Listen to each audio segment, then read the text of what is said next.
Hello and welcome back to Coin Lady channel. Here's again another forecast for your perusal.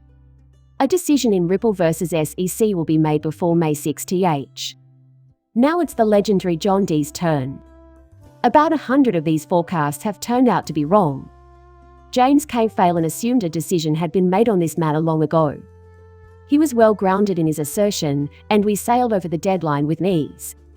Once again, no one here had a crystal ball, but John did review past similar cases.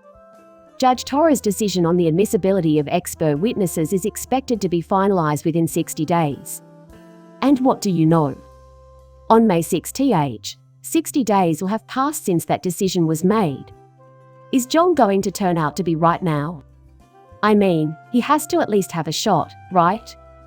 He considered past cases and the way Judge Torres typically rules. This is not a promise. Yes, it's possible to extend the duration. He isn't, however, merely going on blind dates. What this tells us is that we are very near to receiving a decision in this case. This is really fascinating. A nice thing is that Jeremy Hogan brought up the fact that Judge Torres has already ruled against the SEC. She can take stock of the circumstance. It's good news that she isn't an SEC recruit. He specifically mentioned Rio Tinto. This is an instance when the SEC was challenged, and her ruling went against them.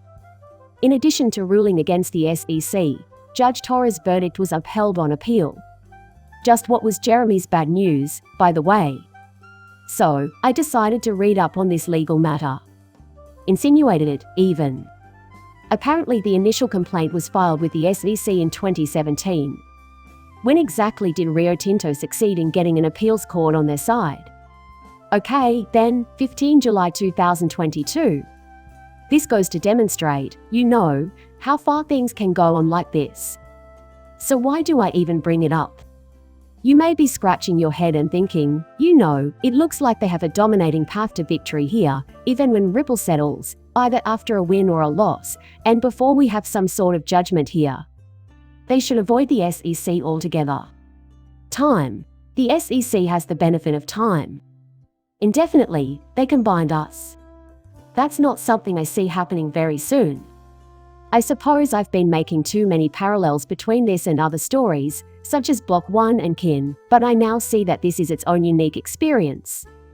It appears that Gary was, for once, telling the truth when he said a judge would have to rule on this legal matter. In the end, I believe that's what they want, for a judge to step in and establish precedent for this top coin with enormous practical applications. In what ways might cryptocurrencies be governed by security law? That's exactly what we'll get at this location. We have never requested any exceptions or leniency. Just lay out the rules for us.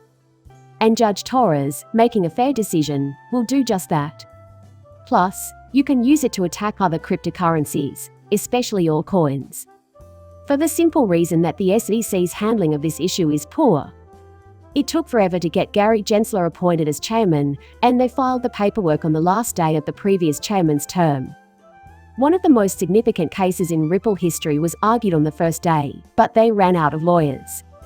They performed admirably. Their legal representation was excellent. They gave a strong performance in court. The live performances were a treat. They succeeded admirably. And you have to wonder, will they be able to do better on the next project? Do they think they can even come close to that? Unless you manage to include anything that is extremely tailored to something Ripple has been doing, probably not. This decision has the potential to be applied to any and all alternative coin initiatives. Leave your thoughts on how the SEC should handle cryptocurrencies in the comments, and as usual, hit that like and subscribe button. See you in the next video, bye.